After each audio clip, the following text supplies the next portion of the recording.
자, 기본이론 과정 8번째 시간 진행하도록 하겠습니다. 자, 여러분 교재 79페이지를 보세요. 자, 79페이지는 큰 타이틀 소개되고 있죠. 자, 파트 2다 이렇게 큰 타이틀 소개되고 있습니다. 자, 우리 교재 2편이 되겠습니다. 자, 2편은 부동산 강론이다. 그래서 각각의 파트를 논하는 부분이에요. 자, 우리 교재는 1장부터 9장까지 9개 장으로 구성이 되어 있습니다. 자, 1장에서는 수용급 이론에 대해서, 2장은 경기변동이론, 3장은 시장론, 4장은 입지 및 공간구조론, 5장은 정책론, 6장 투자론, 7장 금융론, 8장 이용 및 개발론, 9장 관리 및 마케팅론이다. 이처럼 1장부터 9장까지 9개 장으로 구성이 되어 있어요. 그런데 1장부터 9장까지 모두 모아가지고 우리 시험에서는 최근 5개월 동안 강론에서 29문제에서 31문제 이렇게 출제가 되었습니다. 지난 시험도 마찬가지로 31문제 출제가 되었고요. 여름실 이번 시험에도 30문제에서 31문제 이런 정도는 출제될 것이다. 이렇게 예상된 영역입니다. 즉 출제 문항수가 많기 때문에 우리가 해야 될 이야기도 굉장히 많습니다. 많은 시간 할애해서 여러분께 설명을 좀 드리도록 하겠습니다. 특히 2편 강론에서 중요한 부분은 1장 수용급 이론, 그리고 5장 정책론, 6장 투자론, 7장 금융론 이 파트가 되어 있어요. 이 파트들이 우리 시험에서 출제 비율도 높지만 또 상당히 좀 어려운 부분들이에요. 그래서 이런 분들 집중적으로 본 과정에서 설명을 좀 드리도록 하겠습니다. 자, 이제 한 페이지 넘겨보세요. 한 넘겨보시면 80페이지입니다. 80페이지는 1장 부동산 수용급 이론이다 소개되어 있죠. 사실 수요 공급은 경제의 가장 기초화된 원리가 되어 있습니다. 우리 쉽게 생각하면 수요는 사고자 하는 것이고요. 공급은 팔고자 하는 것을 말한다는 겁니다. 참 수요 공급 이론은 경제의 가장 기초화된 원리이기 때문에 수요 공급을 이해할 수 있어야지 우리가 부동산 현상을 정확히 인식하고 활동을 올바르게, 즉 능률적으로 할 수 있다. 그래서 수요 공급 이론을 이해하는 건 무엇보다 중요하다. 이렇게 보시면 되겠습니다. 우리 교재는 1절부터 4절까지 4개 절로 구성이 되어 있어요. 자, 1절은 부동산 수요에 대해서, 2절은 부동산 공급, 3절은 수요공급의 균형에 대해서, 4절은 수요공급의 탄력성에 대해서, 이처럼 4개의 절로 구성인데 모두가 우리 시험에서는 출제 대상이 되어 있는 부분이다. 이렇게 보시면 되겠어요. 어느 하나 안 중요한 부분이 없어요. 모두가 중요하다 생각하시고, 이처럼 1절부터 4절까지 모두 모아서, 즉 1장 수요공급 이론도 최근 우리 시험에서는 5개월 동안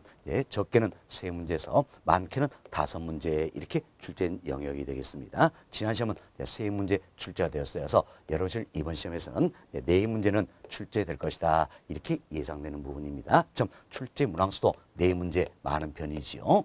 그리고 또 우리가 이제 수요공급 이론은 경제 기초된 원리라 했죠. 그래서 잘 이해하실 필요가 있다는 겁니다. 이제 1절부터 하나씩 설명 좀 드리도록 하겠습니다. 자, 1절은 부동산 수요다 소개되고 있는데, 자, 칠판 보시기 바라겠습니다. 자, 여기에 이 같은 사과 하나가 있다라는 겁니다. 사과 하나가 있는데 이 사과 하나의 가격이 예를 들어서 2,000원 합니다. 2,000원. 그럼 내가 2,000원 한다면 이때는 어때? 이 사과를 10개 사고자 한다라는 겁니다. 똑같은 이 사과가 2,000원에서 3,000원으로 이처럼 가격이 상승했어요. 그럼 3,000원 상승하면, 자 보세요. 2,000원일 때는 내가 10개 사고자 했지요. 그럼 3,000원 상승하면 10개부터 많이 사고자 합니까? 적게 사고자 합니까? 적게 사고자 한다. 그래서 예를 들어서 5개 사고자 한다는 이야기예요. 똑같은 사과지만 이제 3,000원에서 또 4,000원으로 상승하더라는 이야기야. 그럼 어때? 더 적게 사고자 했죠? 3개. 다음은 5,000원으로 상승합니다. 그럼 더 적게 사고자 한다는 이야기예요. 2개.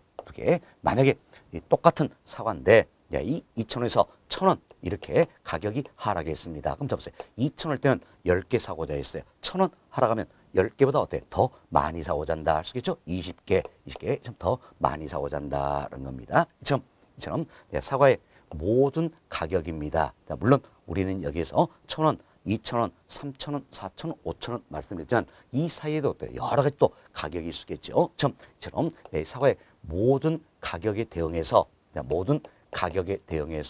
이 구매하고자 하는 욕구가 있다라는 이야기예요. 구매하고자 하는 욕구가 있다. 즉 구매하고자 의도하는 양이 있다라는 겁니다. 이걸 가리켜서 우리가 이제 수요다 이렇게 표현하는 겁니다. 자, 수요다라는 이야기예요. 그리고 수요는 어때? 모든 가격을 대상으로 하고 있다. 이렇게 보시면 되겠습니다. 자, 다음 이제 특정한 하나의 가격이 있으면, 그래서 2,000원이다. 지금 특정한 하나의 가격에 대응해서 자, 몇 개 사고자 했습니까? 이 사례 보니까 10개 사고자 있다라는 겁니다. 이처럼 특정한 하나의 가격에 대응해서 그래서 이 구매하고자 하는 욕구가 있더라. 즉 구매하고자 하는 의도하는 양이 있다는 이야기예요. 이를 가리켜서 우리가 이제 수요량이다 이렇게 표현하는 겁니다. 그래서 지금 우리는 사과라는 재화를 가지고 사과의 수요량이다. 여기는 용어 정리를 했습니다. 좀 모든 가격에 대응해서 구매하고자 하는 양이 있다라는 겁니다. 이걸 우리가 때 수요다 이렇게 표현했고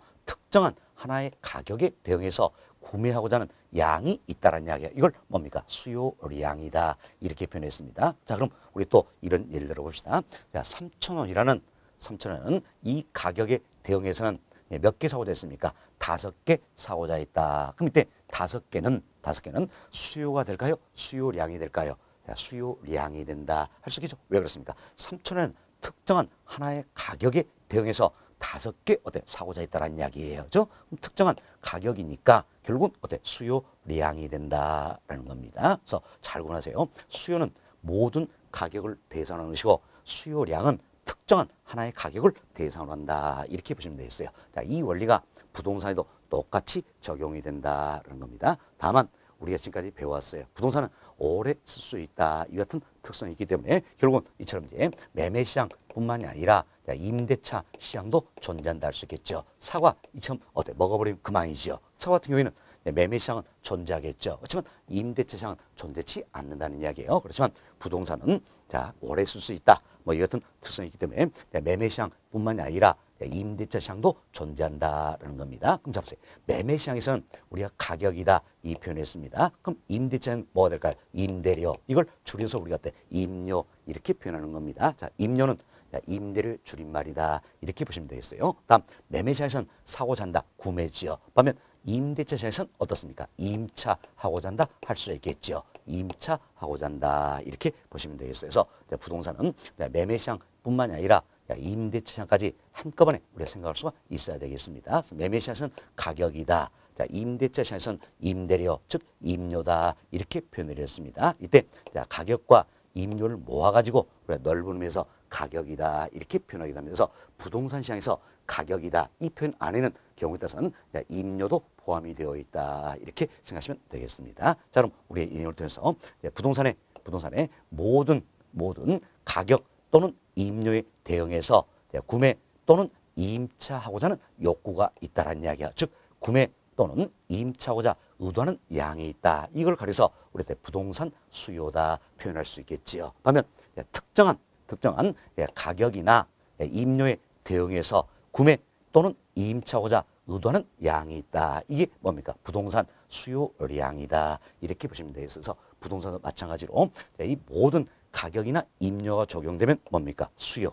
특정한 하나의 가격이나 임료가 적용이 되면 뭡니까? 수요량이다. 이렇게 해서 부동산 수요량이다. 자, 용어 정리가 되시면 되겠습니다. 자, 이 내용이 여러분 교재 80페이지 1번 챕터에 나와 있는 내용이에요. 1번 챕터 부동산 수요와 수요량이다 소개되고 있는데 다섯 번째로 한번 보세요. 다섯 번째 보시면 소비자들이 부동산의 가격 또는 임료 수요에 대응하여 구매 또는 임차하고자 하는 욕구를 부동산 수요란다는 겁니다. 따라서 부동산 수요란 부동산의 모든 가격 또는 임료 수요에서 구매 또는 임차하고자 의도하는 양을 말한다는 거죠. 반면 부동산 수요량이란 부동산의 특정 가격 또는 임료 수요에서 구매 또는 임차하고자 의도하는 양을 말한다. 이렇게 해서 부동산 수요량 용어 정리가 되시면 되겠습니다. 자, 다음은 이와 같은 부동산 수요량에는 어떠한 의미가 내포될 것인가 살펴보도록 하겠습니다. 자, 여기 보세요. 자, 부동산 수요 그리고 부동산 수요량이 있다는 이야기. 여기는 어떤 의미가 있습니까? 먼저 부동산 수요에는 이 유량 수요라는 게 있고 다음은 저량 수요라는 게 있다라는 겁니다. 이때 부동산 수요의 본질은 유량 수요예요. 그러나 부동산은 오래 쓰다 이 같은 특성이 있기 때문에 저량 수요라는 것도 있다. 자, 잘 보세요. 부동산 수요는 본질은 유량 수요입니다. 그렇지만 예, 저량 수요라는 개념도 있다. 그래서 부동산 수요에는 유량 수요, 저량 수요가 있다 생각하시고 먼저 우리는 유량과 저량에 대해서 이해하실 필요가 있다는 겁니다. 자, 여기 보세요. 자, 유량과 저량에 대해서 설명을 좀 드리겠는데, 자, 유량은 예, 흘러간다 이러면서요. 영어로 flow 이렇게 표현합니다. 다음은 저량은 저장되어 있다는 이야기예요. 저장돼서 예, 영어로 스톡 이렇게 표현이 되고 있다는 겁니다. 예, 이미 우리 시험은 어때 유량 저량을 묻는 문제에서 영어로 말 바꾸기 했다는 이야기에서 영어로 같이 알아두셔야 됩니다. 예, 참고로 제가 이제 판사하면서 가급적이면 영어 한문 많이 안 적을 겁니다. 많이 안 적는데 예, 영어나 한문을 적는 경우는 어때? 같이 알고 계셔야 된다. 우리 시험에서도 영어로 나올 수 있다. 한문으로 나올 수 있다. 이 생각하시고 따라오시면 되겠습니다. 자, 유량은 흘러간다. 이러면서 영어로 flow 이렇게 표현했죠. 저량은 저장되어 있다. 그래서 스톡이다. 이렇게 보시면 되겠어요. 이 같은 자, 유량, 저량은 흔히 어떤지 저수지에 많이 비교가 되고 있습니다. 자, 그럼 우리가 이런 생각합시다. 자, 여기에 저수지가 있어요. 여기에 저수지인데 이때 저수지로 흘러 들어온 물이 있고 흘러 나간 물이 있다는 이야기예요. 그럼 저수지에 흘러 들어온 물이나 저수지부터 흘러 나가는 물은 뭡니까? 흘러간다. 이런 의미에서 우리가 유량이다 이렇게 표현할 수 있겠지요. 다음 저수지에 고여 있는 물이 있다는 이야기예요. 그럼 저수지에 고여 있는 물은 어때? 저장되어 있다. 이런 의미에서 어때? 우리가 저량이다 이렇게 표현할 수가 있다는 겁니다. 참 유량은 흘러간다.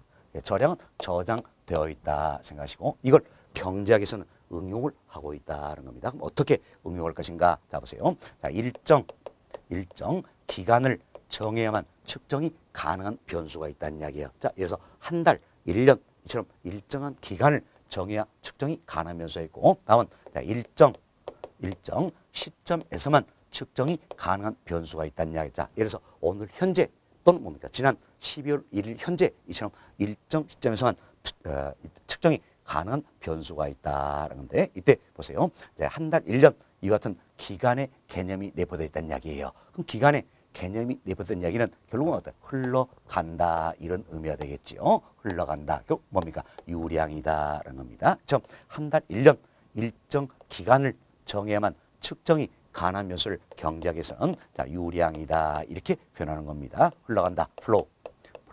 자, 반면 자, 오늘 현재 이처럼 일정 시점에서만 측정이 가능하다는 이야기가 이는 어떻습니까? 저장되어 있다 이런 의미가 되겠죠. 그래서 일정 시점에서만 측정이 가능한 변수를 경제학에서 저량이다. 스톡 이렇게 표현한다는 겁니다. 그래서 여러분들이 이 내용을 통해서 한 달, 1년 이와 같은 기간의 개념이 내포있으면 어디야 합니까? 유량 변수가 된다라는 겁니다. 또한 오늘 현재 이처럼 시점에 개념이 내포있으면 뭡니까? 저량 변수에 해당한다. 이렇게 해서 유량과 저량을 구분할 수가 있어야 된다라는 겁니다. 우리 시험 출제가 잘 되고 있는 부분이에요. 그래서 유량, 저량을 구분하자. 하여튼 한 달, 1년 이었던 기간에 개념이 내포있으면 유량이 되겠고 오늘 현재 이었던 시점에 개념이 내포있으면 뭡니까? 저량이다. 이렇게 보시면 되겠습니다. 자, 그럼 우리 몇 가지 변수를 통해서 유량과 저량을 구분할 수 있도록 하겠습니다. 자, 먼저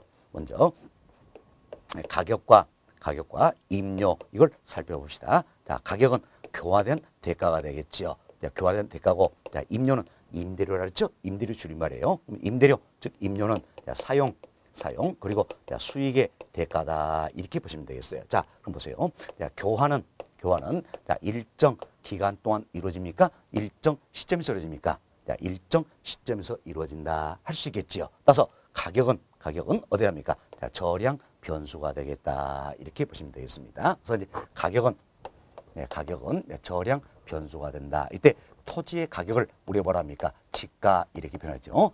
토지의 가격은 지가라는 이야기요. 토지에 교환된 대가다. 토지의 가격은 지가. 따라서 지가는 가격이기 때문에 어떻게 합니까? 저량 변수가 된다. 이렇게 보시면 되겠습니다. 다음 임료입니다. 자, 임료는 사용 수익의 대가를 조금 사용하고 수익하는 것은 어떨지 자, 기간의 개념이 내포되어 있다 할 수 있겠죠. 자, 한 달 또는 1년 동안 사용 수익한다 이런 이야기예요죠. 그래서 교환은 일정 시점에서 이루어진 거지만 사용 수익은 일정 기간이다. 그래서 사용 수익 대가인 임료는 결국 뭐가 됩니까? 이 유량이다 이렇게 보시면 되겠어요. 그래서 이 임료는 임료는 자, 유량이다. 이렇게 보시면 되겠습니다. 자, 그럼 토지의 임대료가 뭡니까? 바로 지대가 되겠죠. 지대는 토지의 임대료다. 토지의 사용수익은 대가다라는 이야기요. 지대는 결국 토지의 임료다. 따라서 임료 성격이니까 유량이 되겠다는 겁니다. 잘 구별하세요. 자, 가격은 교환된 대가라 그랬죠. 교환은 일정 시점에서 이루어진다. 그래서 저량 변수가 되어 있고 임료는 사용 수익의 대가라 그랬어요. 사용 수익은 것은 일정 기간 동안에 따라서 유량 변수가 된다. 이렇게 보시면 되겠습니다. 자, 다음 또 우리가 이제 이런 생각을 해봅시다. 내가 월 급여를 받습니다. 다음 또 연봉 이걸 받는 이야기. 자, 보세요. 월 급여다. 연봉이다. 이건 뭘 이야기입니까? 월 급여는 한 달 동안 일한 대가가 되겠지요. 연봉은 1년 동안 일한 대가가 되겠다. 그럼 잡으세요. 한 달, 1년 기간의 개념이 내버렸으니까 어디 합니까? 유량 변수다. 이렇게 보시면 되겠습니다. 유량 변수에서 여러분들이 월, 연 이런 말이 들어있으면 당연히 어디가 됩니까? 유량 변수가 된다. 이렇게 생각하시면 되겠습니다. 다음은 이제 투자를 편에서 또 이야기드렸지만 순영업소득이라는 게 있어요. 자, 순영업소득은 1년을 기준합니다. 1년 동안 순수히 영업을 통해서 벌어들인 소득이다. 이렇게 보시면 되겠습니다. 순영업소득은 순수히 영업을 통해서 벌어들인 소득이다. 이도 1년을 기준으로 하기 때문에 당연히 어디 합니까? 유량 변수가 된다. 이렇게 보시면 되겠어요. 아마 저희들이 기초이론 과정에서도 투자를 편에서 이런 이야기 해드렸어요. 내가 임대를 한다는 이야기예요. 지금 임대를 하는데 운용의 과정을 통해서 세후 현금 수익 산전 플로 차트를 이야기해 드렸죠. 우리 그래서 첫 글자 따서 외쳐버렸어요. 어떻게? 가, 공, 기, 유, 영, 순, 부, 세, 영, 세 이렇게 해서 첫 글자에서 외쳐보자 그랬죠. 그래서 가능 총소에서 공실 불량부채를 빼주고 기타 소득을 더해주면 유효 총소득이 되는 거죠. 영업경 빼주면 순영업소득, 부채섭세 빼주면 세전 현금수익, 영업소득세 빼주면 세후 현금수익이 산정된다. 이 프로차트 한번 설명을 드렸습니다. 물론 본 기본이론 과정에서도 투자론 편에서 아주 상세히 말씀을 드릴 겁니다. 자, 이 같은 이 플로차트는 1년을 기준한다 그랬어요. 처음 1년을 기준하기 때문에 당연히 이 플로차트에 나와 있는 값들은 뭐가 됩니까? 유량이 된다. 그래서 여기는 순영업소득이다. 이분도 당연히 뭐가 됩니까? 1년을 기준하기 때문에 유량이 되겠다라는 겁니다. 그래서 순영업소득, 이는 어떤 유량이다. 이렇게 보시면 되겠습니다. 다음은 기업의 단기 순이익이라는 게 있어요. 자, 단기 순이익이다. 이때 단기 이거 뭡니까? 이번 회계연도다 이런 뜻이에요. 이번 회계연도다. 그럼 기업의 회계연도는 대체 1년을 기준으로 하는 거죠. 1년이다. 그리고 1년 동안 순이익이 얼마냐 이 문제예요. 1년 동안 순이익이 얼마냐? 그럼 기간의 개념이 내버렸으니까 당연히 어디 합니까? 유량이다. 이렇게 보시면 되겠어요. 그럼 월급여, 연봉, 순영업소득, 단기 순이익 모두 다 어디 합니까? 유량 변수가 된다. 이렇게 보시면 되겠어요. 결국은 소득 즉 수익과 관련된 부분은 어디 합니까? 유량 변수가 된다. 이렇게 생각하시면 되겠습니다. 됐습니다. 다음은 우리도 이렇게 생각합시다. 내가 이와 같은 자, 부동산을 하나 취득을 했어요. 이 부동산을 취득해서 직접 관리하면 좋겠지만 직접 관리하는 게 어렵더라는 이야기에서 관리자에게 관리를 맡겼습니다. 관리를 맡기고 내 입장에서는 관리자에게 한 달 동안 관리준 대가를 지급한다는 이야기예요. 처음 내 입장에서는 관리자에게 월급여를 지불하겠다는 이야기예요. 자, 그럼 관리자에게 한 달 동안 일한 관리준 대가를 지급하겠다 그 이야기죠. 그럼 여기도 당연히 한 달이다. 이 같은 기간의 개념이 되었으니까 관리자의 월급여 이도 합니까? 유량 변수가 되겠다. 그래서 우리가 앞서 했지만 월, 연 이 말이 들어가면 당연히 어디입니까? 유량이다. 이렇게 생각하자 그랬지요. 그래서 관리자의 월급여는 유량이다 합니다. 그럼 내 입장에서는 관리자에게 급여를 주는 거니까 비용이다 할 수 있겠죠. 이처럼 비용 즉 지출과 관련된 부분은 유량이다. 이렇게 보시면 되겠어요. 물론 관리자 입장에서는 뭐가 되는 겁니까? 월급여 소득이 된다 할 수 있겠죠. 그래서 어느 부분을 보더라도 유량 변수가 된다. 이렇게 보시면 되겠습니다. 다음은 내가 이제 이 부동산을 취득하면서 은행으로부터 20억 이렇게 대출을 받았다는 이야기예요. 그럼 은행부터 20억 대출 받고 어때? 이자를 내겠지요. 이자를 낸다는 이야기예요. 여튼 이자 비용이 있다는 이야기예요. 비용이 있다. 그럼 이자 비용은 유량일까요? 저량일까요? 그렇죠. 예, 이자 비용도 유량이다 할 수 있겠죠. 왜? 20억 이걸 빌려 쓰고 예, 내가 한 달 동안 또는 어때? 1년 동안 빌려 쓴 대가에 대해서 지불한 게 바로 뭡니까? 이자란 이야기예요. 그럼 여기도 한 달, 1년 이 같은 기간의 개념이 내포되기 때문에 당연히 어디 합니까? 유량이다 이렇게 생각하시죠. 어떤 분은 이런 이야기합니다. 아니 내가 12월 25일 날 자 예를 들어서 12월 25일 날 이자를 낸다는 이야기예요. 그럼 12월 25일 날 이자를 내기 때문에 일정 시점 저량이 아니냐 이런 생각인데 이건 잘못 판단된 겁니다. 자 비록 12월 25일 날 이자를 낸다고 할지라도 이는 어때? 한 달 동안 또는 1년 동안 돈 빌려 쓴 대가에서 12월 25일 날 낸다 뿐이에요. 결국 한 달 또는 1년 동안 돈 빌려 쓴 대가란 이야기예요. 그래서 근본적으로 어디 합니까? 유량이다 이렇게 생각하셔야 됩니다. 그래서 이제 이자 비용은 어디? 유량에 해당이 된다. 그래서 이자 비용도 내 입장에서는 비용 지출이다 할 수 있겠죠? 비용 지출이다. 이는 어디 합니까? 유량이다. 이렇게 보시면 되겠습니다. 자, 다음은 보세요. 자, 내가 이와 같은 부동산을 가지고 있다는 이야기예요. 그럼 이 부동산의 가치가 예를 들어서 30억이다. 이야기예요. 그럼 자, 이때 30억은 어떤 의미가 있을 것인가 한번 생각해봅시다. 자, 이 부동산의 지난 1년 동안의 가치가 30억이다. 이렇게 표현될까요? 아니면 현재 부동산 가치가 30억이다. 이런 의미가 될까요? 그렇죠. 현재 30억이다. 이런 의미가 되겠죠. 그래서 부동산의 가치다. 이 같은 경우는 결국 현재 시점의 개념이 내포되어 있다는 겁니다. 그럼 자, 부동산도 하나의 자산이 되겠지요. 결국 자산의 가치다. 이는 어디에 합니까? 저량 변수가 된다. 이렇게 보시면 되겠습니다. 자, 다음은 내가 이제 2억의 빚이 있다는 이야기예요.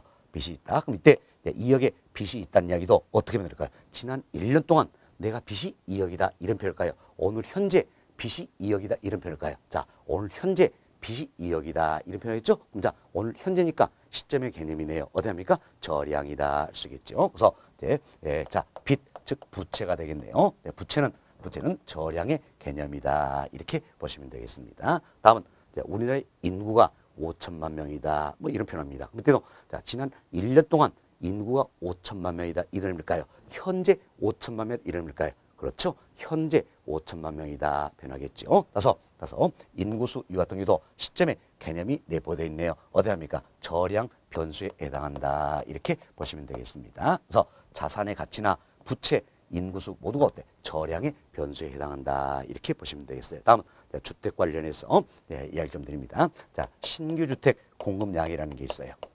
신규 주택 공급량이다. 흔히 신규 주택 공급량은 우리가 이제 주택 생산량이다. 이렇게도 표현합니다. 이때 보세요. 자, 신규 주택 공급량이다. 이건 자 보세요. 신규 주택은 뭡니까? 새로 주택을 지어서 시장에 공급시키겠다 그 이야기지요. 그럼 새로 주택을 지어서 시장에 공급시키는 것도 착공성까지 많은 시간이 걸린다는 이야기예요. 따라서 이는 뭡니까? 기간의 개념이 되겠지요. 기간이 돼서 지난 1년 동안 이제 50만 채 주택을 새로 지어서 공급시켰다. 이런 의미가 되겠지요. 그래서 신규주택 공급량이다.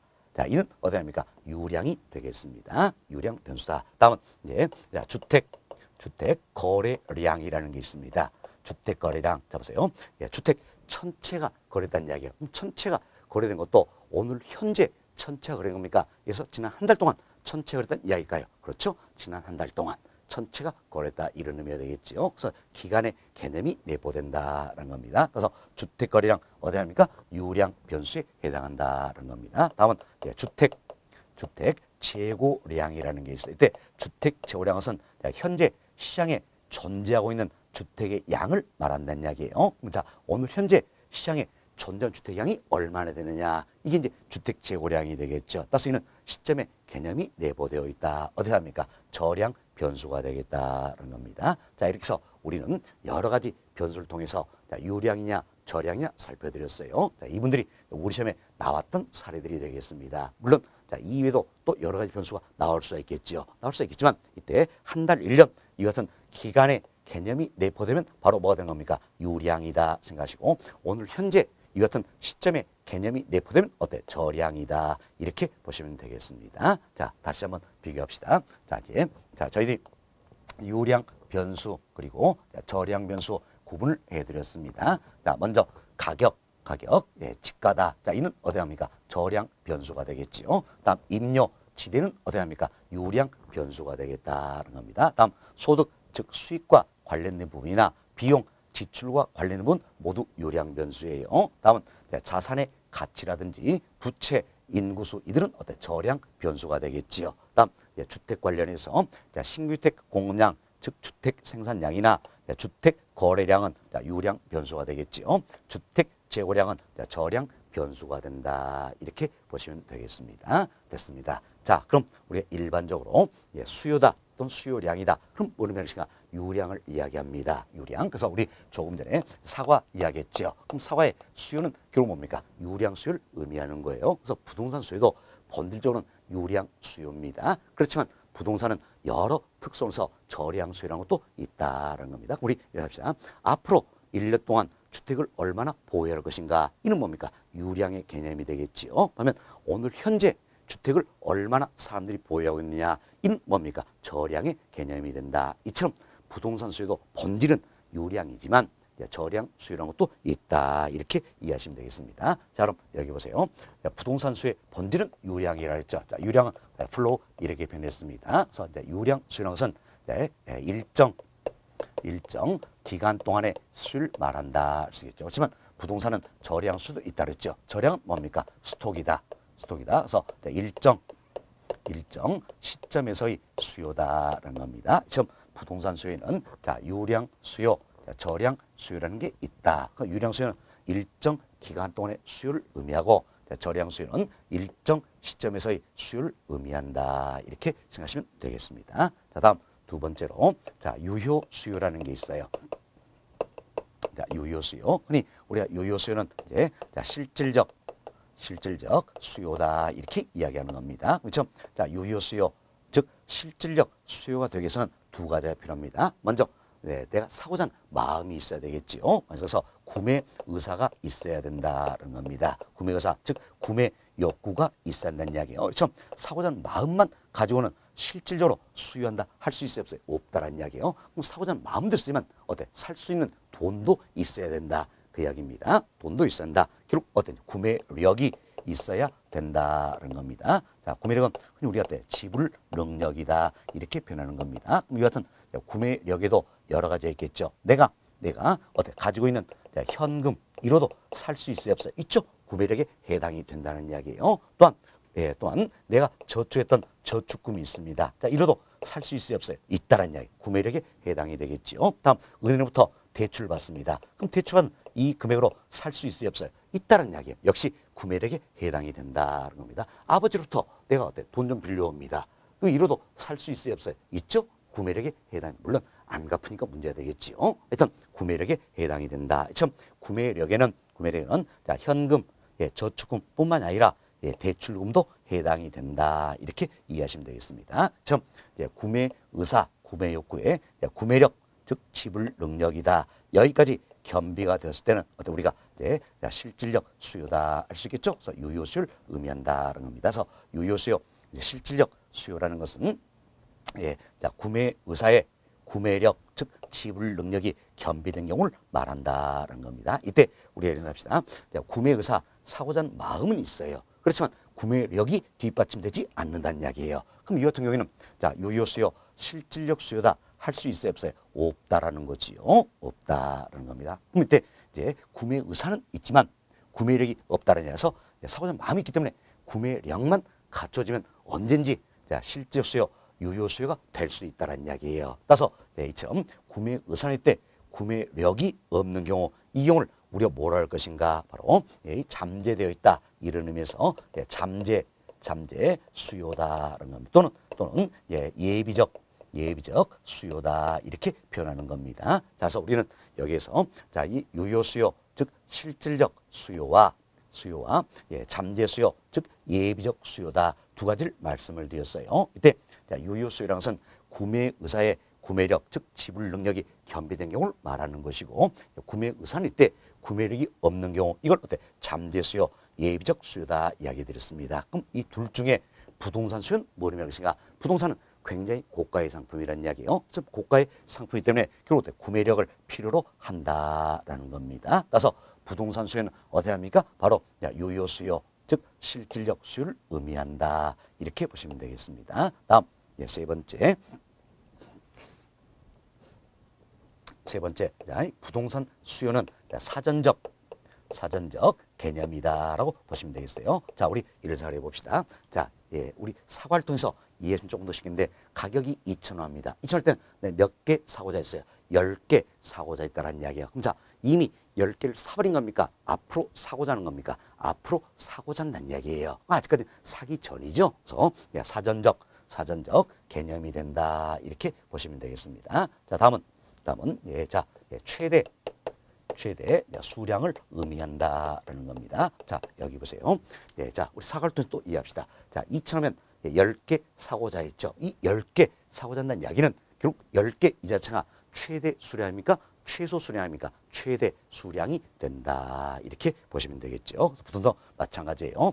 수량은 최대 수량을 의미한다. 이렇게 보시면 되겠습니다. 자, 이렇게 해서 저희들이 부동산 수요량의 내포된 의미를 살펴드렸습니다. 먼저 부동산 수요는 본질은 유량 수요지만 저량 수요라는 개념도 있다. 그래서 부동산 수요는 유량 수요, 저량 수요가 있다 생각하시고, 다음 부동산 수요는 유효 수요, 실질적 수요를 의미한다. 다음 부동산 수요는 사전적 개념이고 최대 수량이다. 이렇게 정리하시면 되겠습니다. 자, 이 내용 교재 통해서 한 번 더 반복 학습할 수 있도록 하겠습니다. 자, 여러분 교재 80페이지를 보세요. 80페이지 보시면 하단에 양고리 1번 유량 수요와 저량 수요다 소개되고 있죠.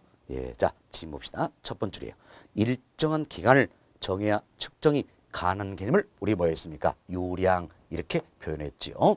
다음 일정한 시점에서만 측정이 가능한 개념을 저량 이렇게 표현했습니다. 저량. 자, 부동산 수요는 유량 수요와 저량 수요가 있다라고 그랬지요. 유량 수요란 일정한 기간 동안의 수요를 말하는 것이고 저량 수요란 일정한 시점에서 수요를 말한다. 이렇게 보시면 되겠어요. 자, 다음 페이지 봅시다. 81페이지에요. 상단에 보충학습 박스가 들어있죠. 자, 이 박스 통해서 우리가 유량과 저량을 잘 비교할 수 있어야겠습니다. 첫 번째를 보세요. 박스 첫 번째 보시면 자, 경제학에서는 일정 기간을 명시하여 측정된 변수를 유량 플로우다 표현하죠. 일정 시점에서 측정할 수 있는 변수를 저량 스톡이다라고 표현합니다. 자, 그리고 박스 중간쯤 보시면 지문이 나와 있죠. 따라서 부동산 시장을 분석하는 자료도 그 성격에 따라 일정한 기간에 거쳐 양을 측정하는 유량 자료와 일정한 시점에서 양을 측정하는 저량 자료로 구별할 수가 있다. 그래서 우리가 이제 유량과 저량 구별을 좀 해보자. 그래서 박스 나오는 내용 설명을 다 드렸습니다. 자, 동그라미 1번 임료지대입니다. 우리 했죠? 임료지대는 어디야 합니까?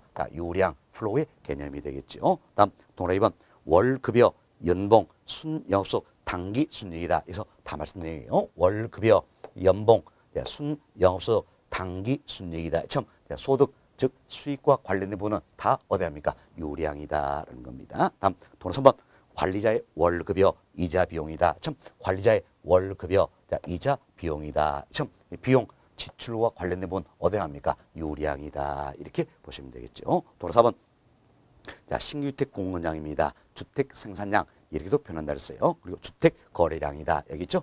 신규주택 공급량, 주택 거래량 어디 합니까? 유량에 해당한다라는 겁니다. 다음 박스 우측으로 보세요. 동그라미 1번 가격 지가다. 자, 참 가격 지가 이들은 어디 합니까? 저량 변수가 되겠지요. 다음 동그라미 2번 자산의 가치 부채 인구수다. 자, 자산의 가치 부채 인구수 모두가 어디 합니까? 저량 변수가 되겠지요. 동그라미 3번 주택 재고량입니다. 역시 저량 변수가 된다. 이렇게 해서 유량 저량 잘 구분을 좀 해놓으시면 되겠습니다. 다음 자, 양고르 2번입니다. 자, 유효 수요다. 다른 말로 우리가 실질적 수요다 표현했지요. 첫 번째로 봅시다. 자, 소비자의 구매 욕구, 즉 구매 의사의 구매력, 즉 지불 능력이 뒷받침된 수요를 뭡니까? 유효 수요다. 유효 수요. 실질적 수요다 이렇게 이야기하는 겁니다. 자, 구매력에는 즉 지불 능력에는 현금뿐만 아니라 저축금이나 금융 대출금도 포함된다. 그래서 여기 있죠. 대출금도 구매력에 포함이 된다 그 이야기예요. 자, 부동산 수요는 구입에 필요한 비용을 지불할 수 있는 경제적 능력이 뒷받침된, 자, 경제적 능력이 뒷받침된 뭡니까? 구매력, 지불 능력이 있다라는 이야기지요. 여튼 유효수를 말한다. 여튼 부동산 수요는 뭐를 의미합니까? 자, 유효 수요, 실질적 수요를 의미한다. 이렇게 보시면 되겠습니다. 자, 따라서 부동산 수요량은 특정 가격 또는 임료 순에서 부동산을 구매하고자 하는 의사와 능력이 있는 수량이다. 참, 의사와 능력이 있는 수량이다라는 건데, 이때 특정 가격 또는 임료 나와 있죠. 지금 특정한 하나의 가격이나 임료를 대산하면 뭐가 되겠죠? 수요량이라 그랬죠. 그래서 이 집에서는 부동산 수요량은 이렇게 지금 표현이 되고 있는 것이다. 이렇게 이해하시면 되겠습니다. 다음 양호 3번. 사전적 개념이다. 뭐 제목만 이해하시면 되겠죠. 사전적 개념이다. 다음 페이지 봅시다. 양호 4번. 최대 수량이다라는 겁니다. 그래서 두 번째 중간쯤 보세요. 부동산의 가격 또는 임료수에 대응하여 구매 또는 임차하고자 하는 최대 수량을 말한다. 그래서 역시 제목만 이해하세요. 최대 수량을 의미한다는 겁니다. 자, 이렇게 해서 저희들이 교재 통해서 한 번 더 살펴드렸습니다. 여튼 부동산 수요에는 유량 수요, 저량 수요라는 게 있다는 겁니다. 유효 수요, 실적 수요를 의미한다. 사전적 개념이고 최대 수량이 된다. 이렇게 해서 정리해 두시면 되겠습니다. 자, 다음은 2번 챕터로 넘어갑니다. 자, 2번 챕터는 여러분 교재 82페이지예요. 2번 챕터는 수요 곡선이다 소개하고 있죠. 자, 설명을 먼저 좀 드리도록 하겠습니다.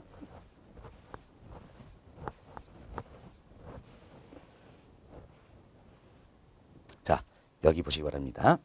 자, 우리가 먼저 수요 함수에 대해서 살펴볼 겁니다. 여튼 수요 함수를 토대로 해서 우리는 수요 법칙을 도출합니다. 수요 법칙을 그림으로 표현한 게 바로 뭡니까? 수요 곡선이다. 이렇게 생각하시면 되겠어요. 그래서 수요 함수를 먼저 살펴보고 수요 함수로부터 수요 법칙을 도출하고 이 그림 표현한 게 바로 수요 곡선이다라는 겁니다. 그럼 하나씩 살펴보도록 하겠습니다. 먼저 수요 함수예요. 수요 함수는 뭐를 것인가? 이처럼 수요량에 영향을 미쳐주는 여러 가지 요인들이 있더란 이야기예요. 좀 수요량에 영향을 미치는 여러 가지 요인들과 수요량과의 함수 관계를 우리가 수요 함수다 이렇게 이야기합니다. 마찬가지 이제 부동산 수요량에 영향을 미치는 여러 가지 요인들이 있더라. 참 부동산 수요량에 영향을 미치는 여러 가지 요인들과 부동산 수요량과의 함수 관계가 부동산 수요 함수다 할 수 있겠죠. 그래서 우리는 여기에서 하나를 가정합니다. 자, 아파트 매매 시장을 가정할 수 있도록 하겠습니다. 자, 아파트 매매 시장을 가정하자는 겁니다. 사실 우리 시험에서도 가장 많은 예로 출제되는 게 아파트 매매 시장이에요. 이걸 살짝 말을 바꿔서 주택 매매 시장이다. 이렇게도 우리 시험에서는 예로서 출제가 된다 생각하시고 아파트 매매 시장 이걸 잘 이해하시면 크게 문제 없을 겁니다. 그럼 자, 아파트 매매 시장에서 거래된 재화는 뭡니까? 바로 아파트다 알 수 있겠죠. 반면 주택 매매 시장에 되면 거래된 재화는 뭡니까? 주택이 되겠지요. 이처럼 거래되는 재화를 가리켜서 우리가 당해 재화다 이렇게 표현하는 겁니다. 당해 또는 해당 재화다 이렇게 표현하는 겁니다. 자, 그럼 아파트 매매 시장에서 거래된 재화는 뭡니까? 아파트죠. 따라서 아파트 매매 시장에서 당해 재화는 뭐가 되는 겁니까? 아파트가 된다. 이렇게 보시면 되겠습니다. 그래서 아파트 매매 시장에서 당해전 뭡니까? 아파트다. 이렇게 보시면 되겠습니다. 그럼 우선 아파트 매매 시장을 가정해서 아파트 매매 시장에서 아파트의 수요량에 영향을 미치는 요인들이 여러 가지 있겠지요. 여튼 요인들과 아파트의 수요량과의 함수 관계를 어때요? 우리가 아파트의 수요 함수다 이렇게 표현할 수 있겠네요. 그럼 자, 아파트의 수요 함수를 한번 살펴보도록 하겠습니다. 자, 여기 보세요. 자, 아파트의 수요량에 영향을 미쳐주는 요인들이 여러 가지가 있다는 겁니다. 이때 기호로 제가 F자를 썼어요. 전혀 신경 쓸 필요 없습니다. 시험 표시 참고만 하시면 되겠어요. F는 함수 관계에 있다. 펑션 영어로 표현하면 펑션 여기에 첫 글자를 따서 F 이렇게 표현하게 되고 또 이 요인들이다 이러면서 팩터 여기에 첫 글자를 따서 F 이렇게 표현하게 된다. 참고로만 하시면 되겠습니다. 자, 그럼 아파트의 수요량에는 어떤 요인들이 영향을 미치는지가 먼저, 자, 아파트의 가격도 영향을 미치겠지요. 자, 다음은 우리 또 배웠습니다. 부동산 시장은 지역적 시장이라는 이야기예요. 그렇죠? 예, 국지적 시장이다 할 수 있겠네요. 따라서 아파트 매매 시장도 지역적 시장이다. 그래서 이 지역의 인구수 여기에 의해서도 영향을 받을 수 있다는 이야기지요. 또한 지역 주민들의 소득 수준도 영향을 미칠 수가 있겠지요. 수가 있다. 다음은 이 아파트를 좋아하느냐 싫어하느냐 이와 같은 기호도 이 부분도 영향을 미칠 수가 있겠죠. 뭐 기호도는 다른 말로 우리가 선호도, 취향 이렇게도 표현하는 겁니다. 다음 아파트와 대체 관계에 있는 재화가 있다는 이야기. 이걸 우리가 대체제다 했는데 참 대체제의 가격도 영향을 미칠 수가 있더라. 다음 아파트와 보완 관계에 있는 재화가 있습니다. 이를 우리가 보완제다 했는데 참 보완제의 가격도 영향을 미칠 수가 있다라는 겁니다. 다음은 이외에도 금리도 영향을 미치겠죠. 금리는 이자율이다 생각하시면 되겠죠. 왜? 아파트는 워낙 고가의 상품이라는 이야기여서 내 돈만으로 사기가 어렵더라. 경우에 따라서는 은행으로부터 대출 받겠죠. 이때 대출 금리가 어떠느냐 여기서 영향을 받을 수가 있다라는 겁니다. 다음은 조세 이도 영향을 받을 수 있겠지요. 다음 공법상 규제의 정도다. 다음은 기대감. 앞으로 아파트 가격이 상승할 것이다, 하락할 것이다. 이것은 기대감도 영향을 미친다는 겁니다. 등등 여러 요인들에 의해서 아파트 수요량은 결정이 된다는 겁니다. 아파트의 수요량에 영향을 미치는 여러 요인들과 아파트 수요량과의 함수 관계를 우리가 아파트의 수요 함수다 이렇게 표현한다라는 겁니다. 이때 벌써 아파트 매매시장이니까 당해 재화는 뭐가 됩니까? 아파트가 되겠지요. 아파트다. 그래서 당해 재화의 수요량에는 아파트 가격은 결국 뭐가 되는 겁니까? 당해 재화의 가격이 된다 할 수 있겠죠. 왜? 아파트 매매시장이니까 당해전 아파트라고 했을 때 당해전은 거래된 재화를 말한다 그랬지요. 아파트 가격은 당해 재화의 또는 해당 재화의 가격이다 이렇게 표현할 수 있겠네요. 결국 당해 재화의 수요량에는 당해 재화의 가격뿐만이 아니라 여러 요인들에서 결정이 된다라는 겁니다. 이처럼 수요량에 영향을 미친 요인들이 여러 가지가 있다는 이야기예요. 그렇기 때문에 우리가 하나의 법칙을 도출하는 게 쉽습니까? 어렵습니까? 어렵다는 이야기예요. 그래서 우리가 하나의 법칙을 도출하기 위해서 가정을 하는 겁니다. 어찌 보면 경제학은 가정의 학문이에요. 이 가정을 어떻게 하냐 여기 따라서 내용이 완전히 달라진다는 겁니다. 그때 우리는 어떻게 가져갈 것인가? 여기 보세요. 당해재화의 수요량에 영향을 미치는 요인은 당해재화 가격뿐만 아니라 여러 가지 있다는 이야기. 그런데 당해재화의 수요량에는 오로지 당해재화의 가격만이 영향을 미친다. 이렇게 가정하는 겁니다. 결국 아파트의 수요량에는 아파트의 가격만이 영향을 미친다. 이렇게 가정을 한다는 이야기예요. 여보세요. 인구, 소득, 기여도 이들도 사실은 어때요? 아파트 수요량에 영향을 미치잖아요. 그렇지만 이들은 영향을 미치지 않는다. 일정하다. 이렇게 가정을 해버리는 겁니다. 이들은 영향을 미치지 않는다. 일정하다. 이렇게 가정을 해버리자라는 이야기예요. 그럼 아파트 수요량에는 아파트 가격만이 영향을 미친다는 이야기예요. 이와 같은 가정하에서 아파트의 가격과 아파트의 수요량 사이의 관계를 살펴보자는 겁니다. 결국 당해재화의 가격과 당해재 수요량 사이의 관계를 살펴보자는 겁니다. 벌써 당해재화의 가격과 수요량 사이의 관계를 살펴보자는 겁니다. 우리 사과 일 통해서 이해하시면 아주 쉬울 겁니다. 이 예를 통해서 이해를 해보자는 이야기예요. 보세요. 가격이 2,000원 할 때는 10개 사고자 했다는 겁니다. 이때 똑같은 사과인데 사과의 나머지 요인 다 일자로 가져간 겁니다. 오로지 사과의 가격만이 2,000원에서 3,000원 이렇게 상승하더라는 이야기예요. 그럼 그때 보세요. 3,000원 할 때는 몇 개 사고졌어요? 5개 사고자 했죠? 근데 2,000원 할 때는 10개 사고자인데 3,000원 상승하니까 더 적게 사고자한다. 그래서 5개. 다음 2,000원에서 1,000원으로 하락했습니다. 그럼 2,000원 할 때는 10개 사고자인데 1,000원으로 하락하니까 더 싸졌죠? 더 많이 사고자 한다. 20개 사고자 한다는 겁니다. 이걸 우리가 이제 문장으로 한번 표현을 해보자는 겁니다. 문장으로 표현자. 다른 조건은 일자 가정하에서 당해저 가격이 2,000원에서 3,000원으로 상승합니다. 가격이 상승하니까 수요량은 어때? 10개에서 5개로 어때? 감소하더라라는 겁니다. 다음 가격이 2,000원에서 1,000원으로 하락했어요. 1,000원으로 하락하니까 수요량은 10개에서 20개로 어때? 증가하더라라는 사실을 알 수 있겠지요. 그리고 다른 조건 일자다 가정에서 당해저의 가격이 상승하면 수요량은 어때? 감소한다는 거지요. 다음 가격이 하락하면 수요량은 증가한다라는 겁니다. 결국 가격과 수요량 사이는 어떤 관계에 있습니까? 반비례 관계에 있다는 거죠. 자, 이게 부동산에도 그대로 적용된다 생각하시면 되겠죠. 그래서 아파트의 가격이 상승하면 아파트의 수요량은 어때? 감소하는 거고 아파트의 가격이 하락하면 아파트의 수요량은 어때? 증가한다는 겁니다. 지금 다른 조건 일자다 가정하에서 결국 당해저의 가격과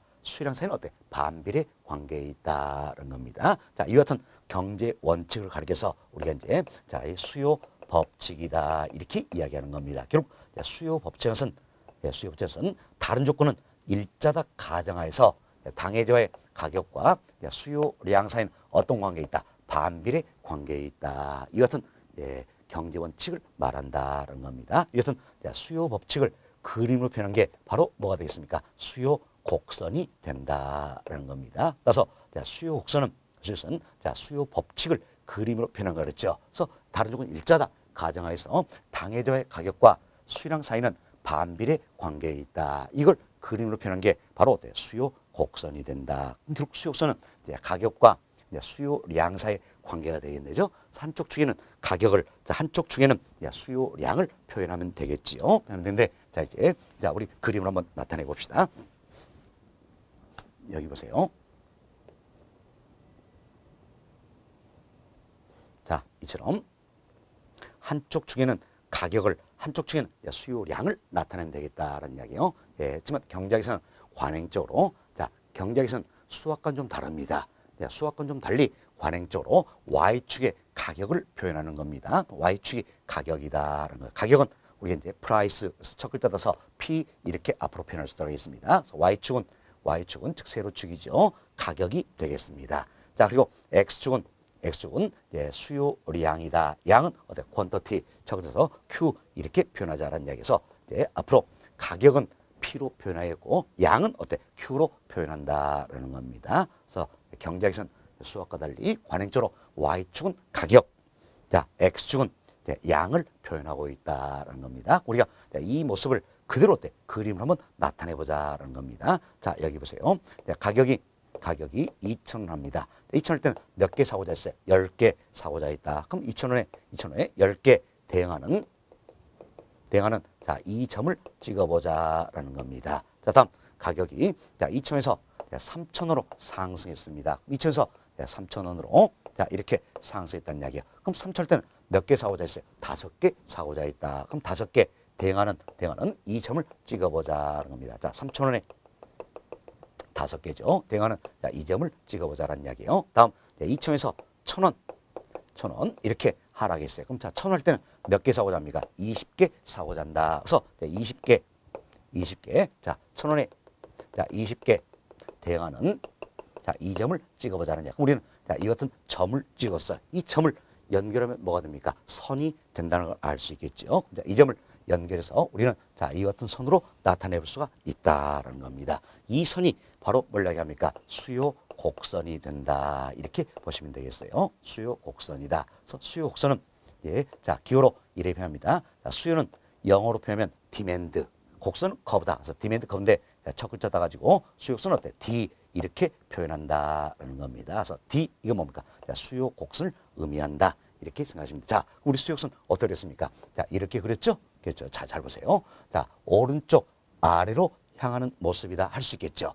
오른쪽 아래로 향하는 모습이다. 그래서 수요선 어떻습니까? 오른쪽 아래다 우하향하는 모습을 띠게 된다. 이렇게 보시면 되겠어요.